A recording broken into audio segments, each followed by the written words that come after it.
मतदारसंघातील जनतेने आणि महाराष्ट्राच्या जनतेने महायुतीवर या ठिकाणी केलं। त्यामुळे स्वाभाविक आपल्या मनातली जी श्रद्धा असते त्या श्रद्धेपोटी आज बाबांचं दर्शन घेऊन आशीर्वाद मागितला आणि कायम जनसेवेची जी सेवा करण्यासाठी सामर्थ्य, बळ, सत्सद्विवेक, बुद्धी ह्या सगळ्या गोष्टी लागतात, तेच साईबाबांकडे या ठिकाणी मागितलं। सकाळी तुम्ही फडणवीसांची पण भेट घेतली, काय सदिच्छा भेट होती, काय माझी आता जशी इथे जसं त्या देवेंद्र भाऊची भेट कायम होती, नेहमी होते। आज सहज काही एक दोन महत्त्वाचे अराजकीय विषय चर्चा करायची होती, ते बोललो आणि निघालो। शिंदेंनी मुख्यमंत्री पदाचा दावा सोडल्यानंतर गृह खातं शिंदे गटाकडे जाण्याची शक्यता आहे। आणखीन त्याच्यात जे प्रश्न विचारायला सांगितले ते विचारून घ्या एकदाच।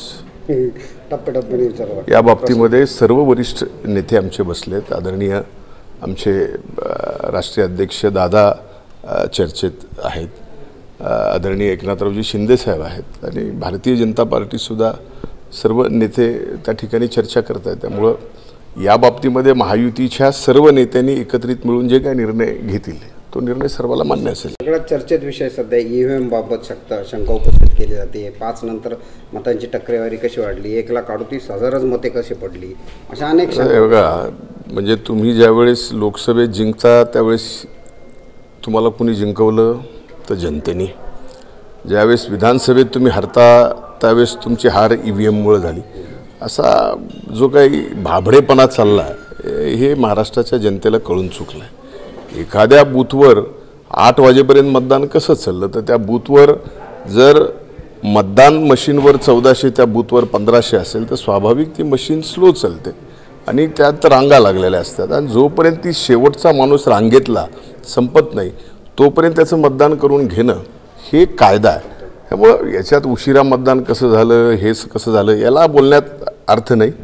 पराभव मोठ्या मनानं मान्य करावा लागतो, जसं आम्ही लोकसभेच्या निवडणुकीनंतर मान्य केला।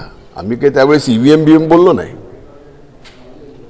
मोठ्या मनानं आम्ही स्वीकारलं। त्याच्यानंतर परत जनसेवा केली आणि जनसेवेतून आज अभूतपूर्व यश महाराष्ट्राच्या मायबाप जनतेने या ठिकाणी महायुतीला दिलं आणि ते यश जे दिलं गेलं आहे ते सुद्धा विरोधकांनी, महाविकास आघाडीच्या लोकांनी मोठ्या मनाने आम्हाला यश दिले, ते कबूल करावं।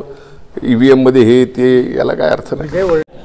2019ला भाजपचे 105 आमदार होते, आज 2024ला भाजपचे 132 पेक्षा जास्त आमदार आहेत, तर 29ला हे जे दोन पक्ष आहेत शिवसेना आणि राष्ट्रवादी हे एक संपून जातील आणि दादा फक्त उपमुख्यमंत्रीपदी राहतील, त्यांचं स्वप्न पूर्ण होणार आहे। आता हे कोण म्हणावं, काँग्रेसच्या नेत्यांनी त्यांची काय अवस्था झाली, ते कुठून कुठवर आलेत, त्यांनी आपली जी काही आहे ती पण ठेवली नाही, जी राहिलेली आज तेवढी तर राखावी। 29चं सांगतायत, अरे आज काय तुम्हाला महाराष्ट्राच्या मायबाप जनतेने धडा शिकवला त्या बाबतीत बोला ना।